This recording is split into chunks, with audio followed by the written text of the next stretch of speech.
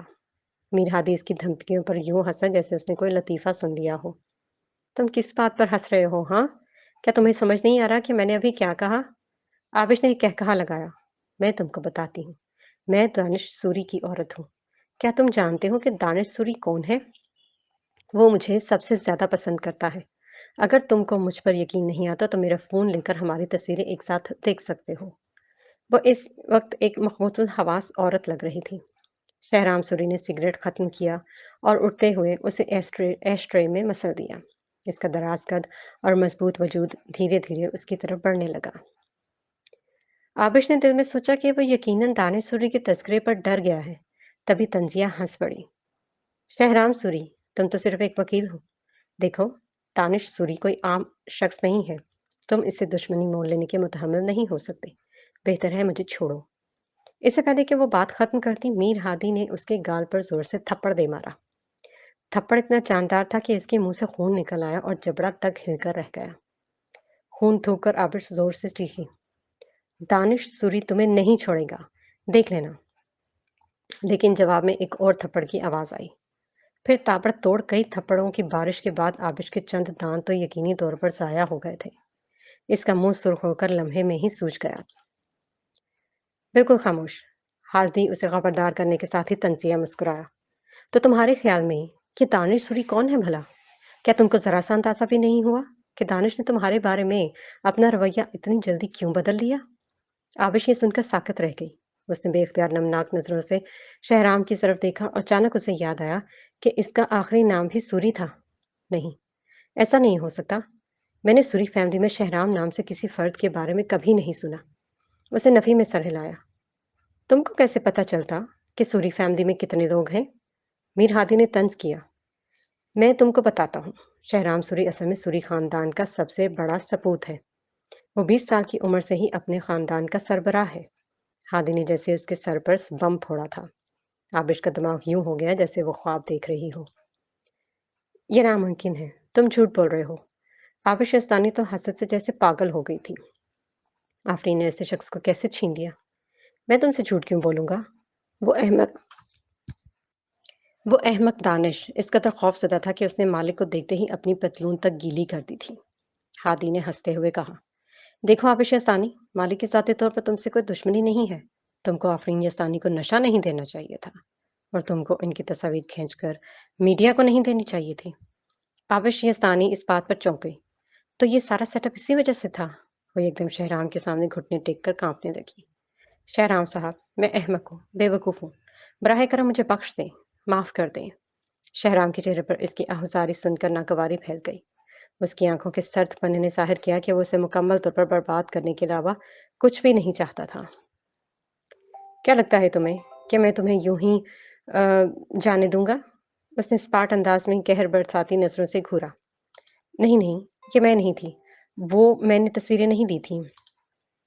آبش یزدانی نے خوف سے نفی میں سر ہلایا۔ ایک انجان نمبر سے کسی نے میرے پاس بھیجی تھی۔ یہ سچ ہے کہ میں نے اس رات آفرین کو نشہ دیا تھا، لیکن جب ولید گرویزی آ گیا تو اس نے کمرے میں موجود ویڈیوز فیڈ کو تباہ کر دیا تھا۔ شہرام کی آنکھوں میں حیرت کی لہر ادوڑ گئی۔ اس کی بھویں پرسوچ انداز میں تن گئی۔ تو یہ تم نہیں تھی؟ اس نے پرسوچ انداز میں دوبارہ پوچھا۔ میں قسم کھاتی ہوں۔ آبش کے کئی دانت ضائع ہو چکے تھے اور اس کا منہ خون سے بھرا ہوا تھا۔ سوچیں، اگر میرے پاس وہ تصاویر ہوتی تو میں انہیں بہت پہلے آفرین کو دھمکی دینے کے لیے استعمال نہ کر چکی ہوتی۔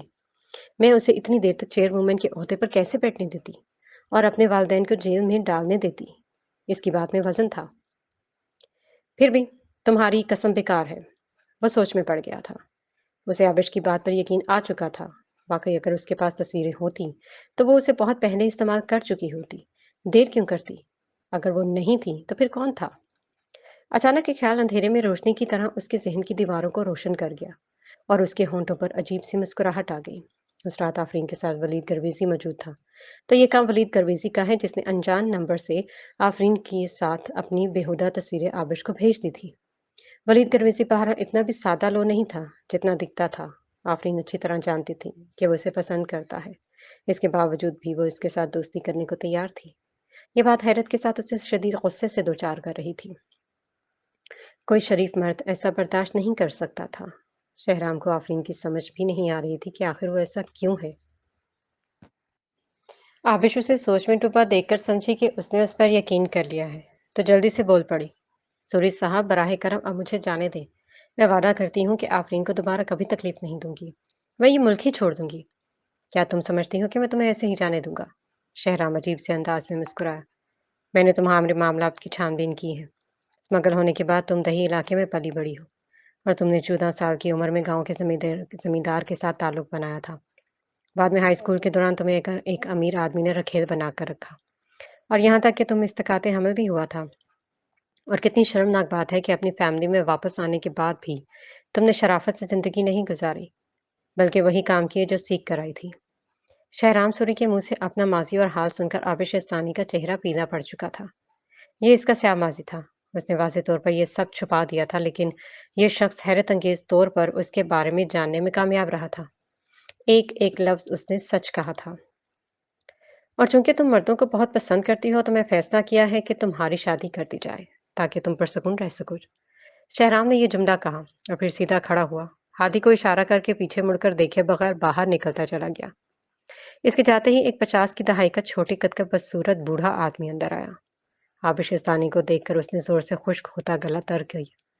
ہادی صاحب، آپ میری شادی اس سے خوش کر رہے ہیں؟ اس کی آواز بھی اس کی طرح بھدی تھی۔ آبش نے خوفزدہ چہرے سے ہادی کی طرف دیکھا۔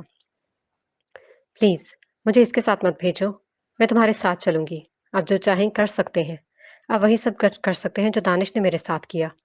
وہ کپاتے لہجے کے ساتھ گڑ گڑائی اور ہادی کا ہاتھ تھامنا چاہا، جس پر میر ہادی بیزاری سے منہ بناتا پیچھے ہٹ گیا۔ مجھے ہاتھ میں لگانا، مجھے گندی چیزوں سے نفرت ہے۔ اس شخص سے اجتناب مت کرو۔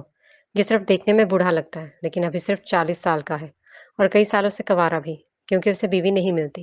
تم اس کے ساتھ ہی اس کے گاؤں جاؤ گی اور اس کی اولاد پیدا کرو گی۔ پھر میر ہادی نے اشارہ کیا۔ ایک آدمی رجسٹر اٹھائے اندر آیا اور ان کا نکاح پڑھایا۔ آبش کے پاس کوئی راہ نہیں بچی تھی۔ وہ مایوسی سے بری طرح رو رہی تھی، لیکن کسی نے اس کا خیال نہیں کیا۔ اس وقت اسے واقعی اپنے کیے پر افسوس ہوا تھا۔ اسے اس وقت آفرین یزدانی کو گھر سے نکل جانے پر مجبور نہیں کرنا چاہیے تھا۔ اسے اپنی دادی کو سیڑھیوں سے نیچے نہیں دھکیلنا چاہیے تھا۔ وہ بری طرح پچھتا رہی تھی، لیکن سچ ہے کہ پچھتاوے کی اس دنیا میں ابھی تک کوئی دوا ایجاد نہیں ہوئی تھی۔ آفرین دیوار گیر گھڑیال پر وقتاً فوقتاً نظر ڈال رہی تھی۔ 12:30 بج چکے تھے، لیکن شہرام ابھی تک گھر نہیں آیا تھا۔ کہیں اس نے پھر سے تو نہیں ڈرنک کر لی۔ وہ واقعی میں اس کا بالکل بھی خیال نہیں رکھنا چاہتی تھی، جس طرح سے وہ اسے نظر اندازی کی مار مار رہا تھا۔ یہ بات تکلیف دہ ہے، بہت زیادہ تکلیف دہ۔ نظر انداز کرنا بہت آسان ہوتا ہے، لیکن ساتھ ہی نظر انداز ہونا بہت تکلیف دہ ہوتا ہے، وہ بھی اس شخص کے ہاتھوں جو آپ کا سب سے زیادہ محبوب ہو۔ لیکن وہ اپنے اس دل کا کیا کرتی جو بار بار اس مغرور اور سنگ دل محبوب کی طرف ہمکتا تھا؟ وہ جب تک گھر نہیں آتا تھا وہ سو نہیں پاتی تھی۔ ابھی وہ یہ سوچ رہی تھی کہ اچانک سیڑھیوں سے نیچے کا دروازہ کھلنے کی آواز آئی، پھر سیڑھیاں چڑھتے قدموں کی آواز آنے لگی۔ وہ جلدی سے کمبل اوڑھ کر لیٹ گئی جیسے سو رہی ہو۔ کچھ منٹ بعد بیڈ روم کا دروازہ کھلا اور قدموں کی آواز قریب آنے لگی، اور قریب۔ آفرین دم سادے کمبل کے نیچے دبی ہوئی تھی۔ اس نے محسوس کیا کہ قدموں کی آواز بیڈ کے قریب آ کر رک گئی ہے۔ اس کا دل دھڑ دھڑ کرنے لگا۔ اچانک کمرے کی بتی جل اٹھی، پھر اس نے اس کے اوپر سے جھٹکے کے ساتھ کمبل کھینچ کر دور پھینک دیا۔ ساتھ ہی اس کی سرد اور سپاٹ آواز گونجی، اٹھو شہرام، اب آپ کیا کرنا چاہتے ہیں؟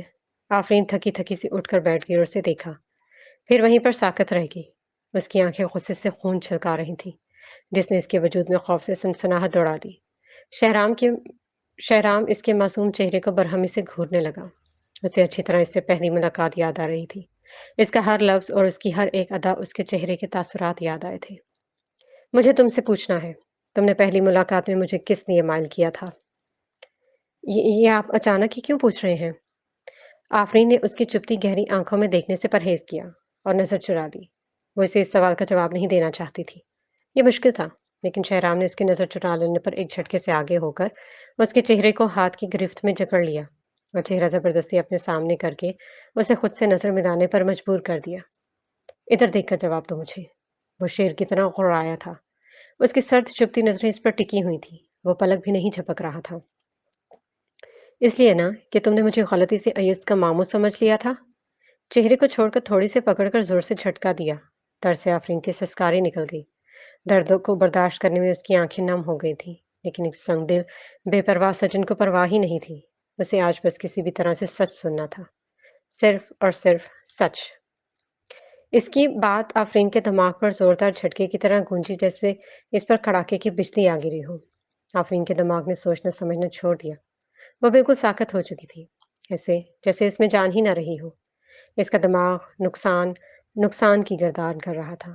وہ حیران تھی، اس کا پور وجود حیران تھا کہ آخر شہرام کو یہ بات کیسے پتہ چلی۔ شہرام اسے گھور کر دیکھ رہا تھا، اس کے تاثرات میں ہوتی نمایاں تبدیلی اور آنکھوں کی پتلیوں کا سکڑنا سمٹنا اور چہرے کی رنگت تبدیل ہو جانا صاف دکھائی دے رہا تھا۔ اس کا چہرہ زرد پڑ چکا تھا، اس کی آنکھوں میں گھبراہٹ، صدمہ اور بے بسی تھی، جیسے کوئی رنگے ہاتھوں پکڑا گیا ہو۔ یہ دیکھ کر شہرام کے اندر انچ انچ تک ٹھنڈک اتر گئی۔ مطلب مطلب یہی سچ تھا۔ آفرین کی حالت صاف صاف بتا رہی تھی کہ یہ سچ تھا۔ ان دنوں وہ ایک بیوقوف شخص ہوا کرتا تھا۔ اسے یہی یقین تھا کہ آفرین کو اس سے پہلے نظر میں ہی پیار ہو گیا ہے۔ اس کا خیال تھا کہ اس رشتے کو آگے بڑھانے میں آفرین کا ہاتھ ہے، کیونکہ وہ اس سے محبت کر بیٹھی ہے۔ لیکن حقیقت کے برعکس وہ تو شروع سے ہی اس کے جذبات کے ساتھ کھل رہی تھی۔ اتنا بیوقوف کیسے بن گیا تھا وہ بھی ایک عام سی عورت کے ہاتھوں؟ اس کی ساری محبت صرف ایک ناٹک تھی؟ اس کے سارے محبت بھرے میٹھے الفاظ نکلی تھے؟ ہر ایک اچھائی مصنوعی تھی، ڈرامہ تھی؟ لیکن یہ سچ تھا کہ اس کا دل واقعی اس منافق عورت کی طرف مڑا تھا۔ وہ واقعی اس کے میٹھے الفاظ کے جال میں پھنسا تھا۔ وہ سچ میں اس کی مصنوعی محبت سے متاثر ہوا تھا۔ نہیں نہیں، ایسا نہیں ہے۔ آفرین تو اس کی باتیں سن کر دنگ رہ گئی تھی کہ اسے سمجھ میں نہیں آ رہا تھا کہ کیا کرے، کیا کہے۔ تمہاری سازشوں نے مجھے سچ میں ذہنی بیمار کر دیا ہے۔ میں تھک چکا ہوں تمہاری جھوٹ سن سن کر۔ شہرام نے اس کی ٹھوڑی کو ایسے جھٹکا دے کر دور دھکیلا جیسے کوئی گندی ناپاک چیز ہو، پھر جیب سے رومال نکال کر اپنا ہاتھ ایسے صاف کیا جیسے گندگی چھو لی ہو۔ آفرین تو اس کی اس اچانک عمل سے دنگ تھی۔ اندر اندر وہ رو رہی تھی، لیکن باہر سے صرف آنکھوں کی سطح سرخ ہو رہی تھی، جیسے ضبط کے کڑے پہرے بٹھا رکھے ہوں۔ ٹھیک ہے، میں اعتراف کرتی ہوں کہ یہ سب سچ تھا، لیکن اس کے بعد تم اس کی انگیجمنٹ پارٹی میں ولید گرویزی کی طرف بھاگی۔ تب تمہیں پتہ چلا کہ تم نے غلط شخص سے شادی کر لی ہے، سو تب تم نے اچانک ہی مجھے کہا کہ مجھے طلاق چاہیے، یہی نا؟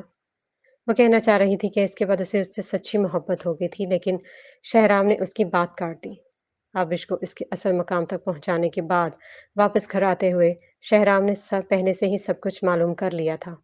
اسے پہلے اس بات کا احساس نہیں تھا، لیکن اب اس نے محسوس کیا کہ بہت ساری باتیں ایسی تھیں جو مشکوک تھیں۔ بدقسمتی سے تمہیں بعد میں جعفر یزدانی نے جھوٹے کیس میں پھنسا دیا اور تم جیل جانے کے قریب پہنچ گئی تھی۔ تم کو اس وقت کوئی بھی نہیں بچا تھا سوائے میرے۔ اس لیے تمہاری بہترین دوست تمہارے لیے نہ صرف مجھ سے بھیک مانگنے آئی، بلکہ مجھے جھوٹ بول کر دھوکہ بھی دیتی رہی کہ آفرین سچ میں تم سے محبت کرتی ہے، جس نے مجھے یہ سوچنے پر مجبور کر دیا کہ تم واقعی مجھ سے پیار کرتی ہو۔ شہرام کی آواز میں گہرا دکھ تھا۔ آفرین کے ہونٹ بالکل زرد پڑ گئے تھے۔ شہرام واقعی کافی ذہین تھا، وہ مان چکی تھی۔ ہر بات کا اندازہ اس نے درست لگایا تھا۔ سارا سچ کھل کر اس کے سامنے آ گیا تھا، یا یوں کہوں کہ اس کا نامہ اعمال تھا تو شہرام کرمن کاتبین کی طرح پڑھ پڑھ کر سنا رہا تھا۔ یہ سچ ہے، لیکن جب آپ نے میری کنسٹرکشن سائٹ پر جان بچائی تھی تب واقعی میرا دل آپ کی طرف مڑ گیا تھا۔ اس نے بے بسی سے کہا۔ بند کرو اپنی بکواس۔ وہ گھرا کر آگے بڑھا۔ آفرین دہل کر پیچھے ہوئی تھی۔ تمہارے منہ سے نکلی ہوئی کسی بھی بات میں سچائی نہیں ہے، نہ ہی تمہاری دوست کے۔ شہرام جیسے جیسے بول رہا تھا اس کا غصہ بڑھتا جا رہا تھا، اتنا کہ وہ خود پر قابو نہ پا سکا اور اسے سختی سے بستر پر پیچھے دھکا دیا اور آگے آ کر اس کے گلے کو سختی سے گرفت میں لے لیا، جیسے گلا گھونٹ کر اس کی جان نکال دے گا۔ اگر اس رات آبش کو تم ڈرگ نہ دیتی تب بھی تم میرے بجائے اگر اس رات آبش تم کو ڈرگ نہ دیتی تب بھی تم میری بجائے ولید کی طرف لپکتی۔ تم میرے قریب آنے سے دور بھاگتی رہی اور میں اسے تمہاری شرم جھجک سمجھ کر تمہیں وقت دیتا رہا، اور اس کے بعد موقع ملتا ہی ولید کے بستر کی طرف بھاگتی تھی۔ کیسی عورت ہو تم؟ کیا دو مردوں کے ساتھ کھیل کر تم تھکتی نہیں تھی؟ اس کے گلا دبانے پر آفرین کو گلا کٹتا ہوا محسوس ہوا۔ اس کی سانس کی نالی پر دباؤ بڑھنے سے سانس اٹکنے لگا، دم گھٹنے لگا، لیکن شہرام کے سر پر تو جیسے خون سوار تھا۔ کیا تمہارے دل میں واقعی میری کوئی جگہ ہے؟ بولو۔ وہ بمشکل سانس لے رہی تھی۔ شہرام کا یہ خطرناک رخ اس نے آج پہلی بار دیکھا تھا۔ کیا ایسا نہیں؟ جب تک تمہیں میری اصل شناخت معلوم نہیں تھی، میں نے بہت بار تمہارے قریب آنے کی کوشش کی، لیکن تم نے مجھے ہر بار کمتر سمجھ کر خود سے دور کر رکھا، اور جب میری اصل شناخت جان لی تو اچانک ہی میرے ساتھ ریلیشن میں آگے بڑھنا چاہا۔ یہ تو اچھا ہوا کہ مجھے تمہاری گندی تصویریں موصول ہو گئیں، اور مجھے تمہارے اصل چہرے کا پتہ چل گیا کہ تم وہ نہیں ہو جو دکھائی دیتی ہو۔ اس کی گرفت سخت ہوئی، آفرین کی آنکھیں ابل پڑی تھی اور دماغ کی نسیں کھنچ گئی تھی۔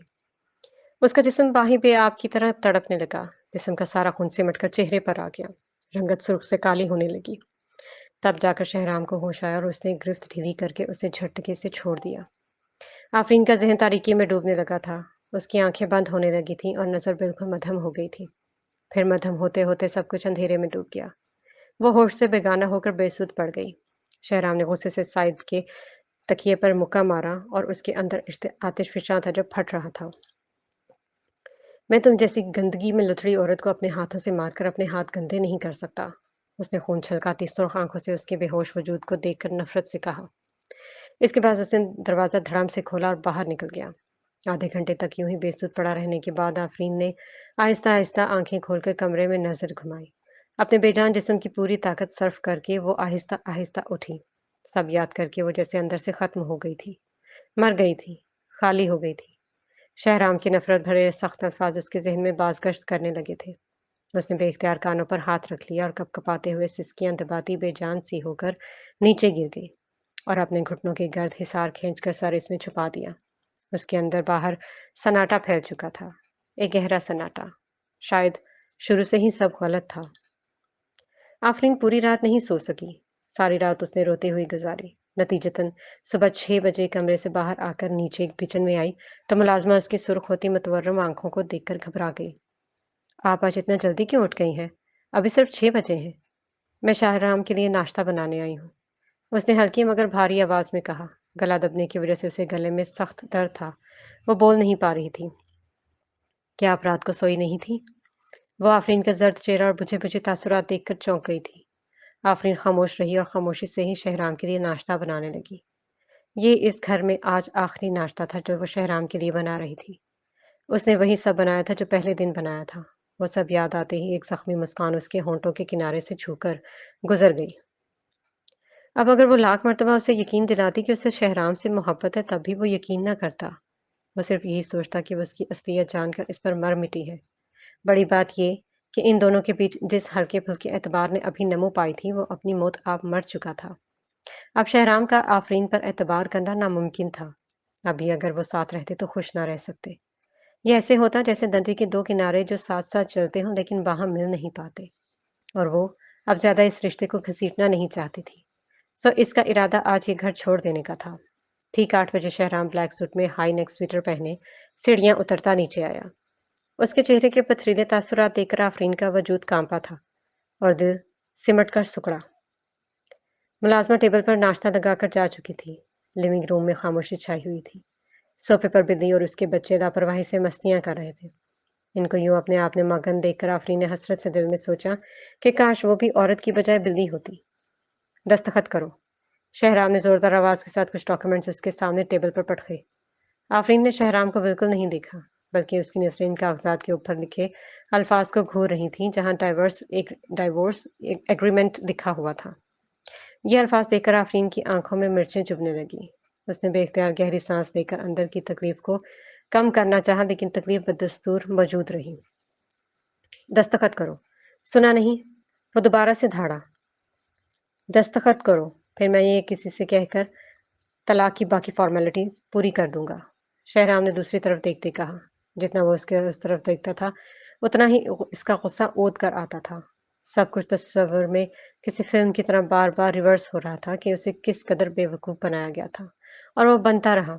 گزری شب وہ ساری رات آفرین سے بدلہ لینے کے مختلف طریقے سوچتا رہا، لیکن پھر اس کی مکاریاں، جھوٹ، مکر و فریب سوچتے وہ سخت بیزار ہو گیا۔ وہ تھک چکا تھا، اسے اب اس ملک میں نہیں رہنا تھا جس نے اسے سخت گھاؤ دیا تھا۔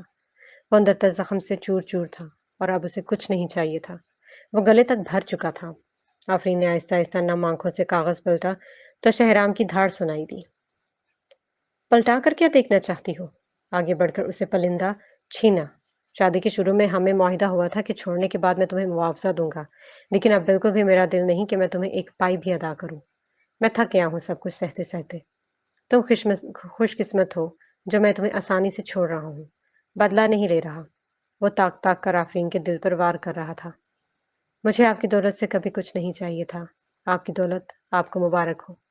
اس نے لرزتے ہاتھوں سے پین اٹھایا اور بنا پڑھے اور دیکھے دھندی آنکھوں سے دستخط کر دیے۔